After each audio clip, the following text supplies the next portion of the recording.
30 रुपया litre petrol बिकेगी। कहाँ गए रामदेव बाबा?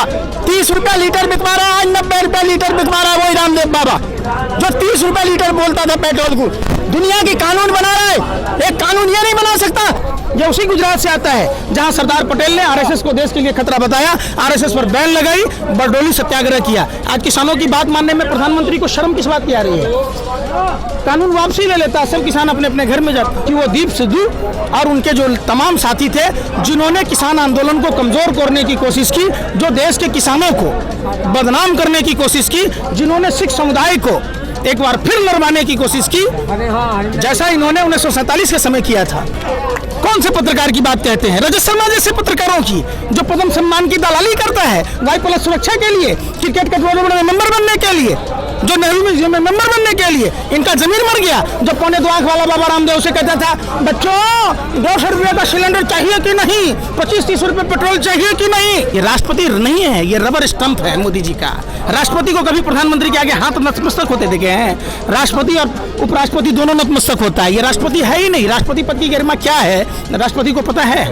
राष्ट्रपति के पैरों तले दिल्ली में दिल्ली दंगे हुए, राष्ट्रपति ने कभी मुंह खोला क्या? जो अमित शाह को बरी किया वो जज राज्यपाल बना दिया गया, सीबीसी में चेयरमैन बना दिया गया। तो आपने देखा होगा दिल्ली दंगों में जो कपिल मिश्रा, अनुराग ठाकुर, प्रवेश साहिब सिंह वर्मा पर एफआईआर दर्ज करने की बात की, उसे जज का रातों रात ट्रांसफर कर दिया गया। कौन से पत्रकार की बात कहते हैं? रजत शर्मा जैसे पत्रकारों की, जो पद्म सम्मान की दलाली करता है वाई+ सुरक्षा के लिए, क्रिकेट के टूर्नामेंट में मेंबर बनने के लिए, जो नेहरू म्यूजियम में मेंबर बनने के लिए। इनका जमीन मर गया जब 2.25 आंख वाला बाबा रामदेव से कहता था, बच्चों 200 रुपये का सिलेंडर चाहिए कि नहीं, 25-30 रुपये पेट्रोल चाहिए कि नहीं है? पूछा कभी सवाल? हर गांव को 200 करोड़ रुपए काला धन आने की बात कर रहा था, अब क्यों नहीं सवाल पूछता है? आपने महंगाई का आलम देखा होगा। जो भाजपा बहुत चुनाव में नारा कहती थी, बहुत हो महंगाई की मार, अब की बार भाजपा सरकार। पेट्रोल डीजल के दाम कितने हो गए? सरकार किसान स्मृति योजना के नाम पर, जैसे मछली के लिए चारा दिया जाता है ना तालाबों में, 500 रुपये महीना पड़ा जनाब। 100 रुपये प्रति महीने में एक आदमी पर 100 रुपया हिस्सा पड़ा। मान लीजिए मेरे परिवार में 5 आदमी हैं, तो हमारा हिस्सा 500 रुपये महीना में कितना होगा? 100 रुपया, 3.5 रुपये प्रतिदिन हुआ। हम चाय पियेंगे, हम कीटनाशक लेंगे, हम खाद लेंगे, बीज लेंगे, कपड़ा लेंगे, दवाई लेंगे, खाना लेंगे। इतना बेशर्म प्रधानमंत्री आपने देखा है? डिडोरा पीटता है मीडिया और भाजपा सेल के लोग किसानों का सम्मान कर रहे। हमारा एमएसपी 85 पैसा बढ़ता है, 85 रुपये प्रति क्विंटल, और हम पर पेट्रोल डीजल 30 से 40 रुपये बढ़ा दिया जाता है। कहता है किसानों की आय दुगुनी करेंगे। अरे भैया कहाँ से? हमारा किडनी भी निकाल के बेच दोगे? इसी बात की तो लड़ाई है, इसी बात की लड़ाई है। देश की मीडिया जिस तरीके से लोगों को बरगला रही है, आपने देखा होगा जब देश भर के किसान आए, इनको इतनी बुरी बुरी शब्दों का इस्तेमाल किया गया। इनके सांसद संदीप बदूरी दिल्ली में भरवे शब्द इस्तेमाल किया, कनाडा से फंडिंग की बात की, चाइना से की, पाकिस्तान से की, खालिस्तानी का।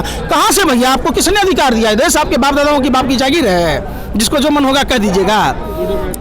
जो भाजपा का षड्यंत्र, साजिश और प्रयोग था, पूरी देश के सामने ही नहीं पूरे विश्व के सामने एक्सपोज हो गया कि वो दीप सिद्धू और उनके जो तमाम साथी थे जिन्होंने किसान आंदोलन को कमजोर करने की कोशिश की, जो देश के किसानों को बदनाम करने की कोशिश की, जिन्होंने सिख समुदाय को एक बार फिर लड़वाने की कोशिश की, जैसा इन्होंने 1947 के समय किया था।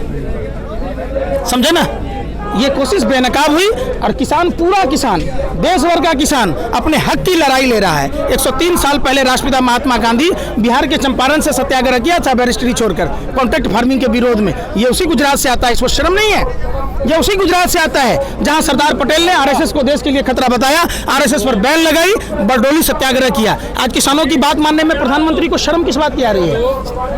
कानून वापसी ले लेता, सब किसान अपने अपने घर में जाते। हमारी बहनें, हमारी माएँ, हमारे देखो घर के बुजुर्ग हैं, सब सड़कों पर हैं। किस लिए? पूरा भारत सड़क पर है। इन्होंने किया क्या? आज अभिभाषण में कहा है, राष्ट्रपति का हुआ, उसमें जिक्र किया है कि किसानों को हमने बहुत कुछ दिया है। असम का भी जिक्र किया कि वहाँ पर हमने किसानों को ज़मीन दी है। कहते हैं कि ये सिर्फ एक राजनीतिक षड्यंत्र है जो वहाँ पर लोग बैठे हैं और सत्ता के लालच में तमाम चीज़ें आरोप लगा रहे हैं। उसको लेकर क्या कहेंगे? देश की राजधानी में राष्ट्रपति रहते हैं, चंद कदम की दूरी पर। प्रधानमंत्री जी स्वच्छ भारत अभियान के नाम पर आधा % सेस लगाया। हमारे वाल्मीकि समाज जो सफाई कर्मचारी, उनको वेतन दिया जा रहा है। प्रधानमंत्री, आप राष्ट्रपति उसी उत्तर प्रदेश से आते हैं जहां बहन मनीषा के साथ हाथरस में गैंग रेप हुए, उनकी रीढ़ की हड्डी तोड़ दी गई। 18 दिन तक उत्तर प्रदेश की पुलिस एफआईआर दर्ज नहीं की। ये राष्ट्रपति नहीं है, ये रबर स्टंप है मोदी जी का। राष्ट्रपति को कभी प्रधानमंत्री के आगे हाथ नतमस्तक होते देखे हैं? राष्ट्रपति और उपराष्ट्रपति दोनों नतमस्तक होता है, ये राष्ट्रपति है ही नहीं। राष्ट्रपति पद की गरिमा क्या है राष्ट्रपति को पता है? राष्ट्रपति के पैरों तले दिल्ली में दिल्ली दंगे हुए, राष्ट्रपति ने कभी मुंह खोला क्या? राष्ट्रपति जहां रहता है वहीं ट्रंप की गुलामी की गई, अहमदाबाद में की गई, स्वागत किए गए पूरे देश में, कोरोना से छुपाया गया। वहाँ कुछ पता चला क्या राष्ट्रपति को? ये समझिए। अब आगे की क्या तैयारी है? कल जिस तरीके से शाम में थोड़ा सा कमज़ोर यहाँ पर आंदोलन मीडिया में दिखाया जा रहा था, उसके बाद लेकिन राकेश टिकैत का जो ऐलान हुआ और इधर मुजफ्फरनगर तमाम से लोग यहाँ हुए। हम लोग है? देशभक्त किसान हैं, हम देश को भूखा नहीं रखेंगे। 26 तारीख के परेड तक 2 महीने से लगातार जो आंदोलन कर रहे थे, तो घर में भी तो राशन पानी देना है ना घर परिवार वालों को, तो इसलिए कुछ लोग चले गए थे, कुछ लोग आ गए। मीडिया एक संदेश उछाल दिया कि ये किसान नहीं है, ये तो खालिस्तानी है, ये तो आतंकवादी है, ये तो झंडा ऐसे कर दिए, और सारा मीडिया आतंकवादी है।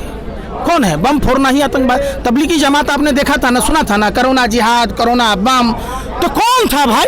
127 साल से जो मरकज का प्रोग्राम चल रहा था, तो नागरिक उड्डयन मंत्रालय बाहर के मौलानाओं को कैसे आने दिया? जब 31 दिसंबर को WHO ने कहा था, सवाल उठता है ना, सवाल उठता है कि होम मिनिस्टर क्या कर रहा था, होम सेक्रेटरी क्या कर रहा था, मुजरा गा रहा था।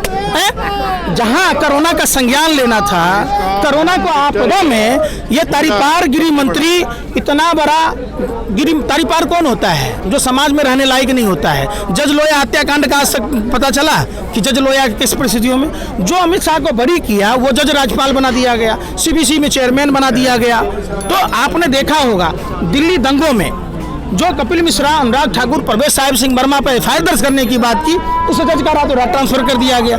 हम फिर कहना चाहते हैं, जाति, धर्म, भाषा और प्रांत से ऊपर उठकर, दलगत भावनाओं से ऊपर उठकर देश की दूसरी आज़ादी की लड़ाई जो हमारे किसान भाई लड़ रहे, देश के पालनहारा अन्नदाता किसान भाई, उनके साथ हम सभी को कंधा से कंधा मिलाकर एक साथ मजबूती से लड़ाई लड़ना चाहिए। देश को गुलामी से बचाना है तो हम सभी को निकलना होगा घर और मकानों से, जंग लड़ना होगा इन काले चोरों और बेईमानों से।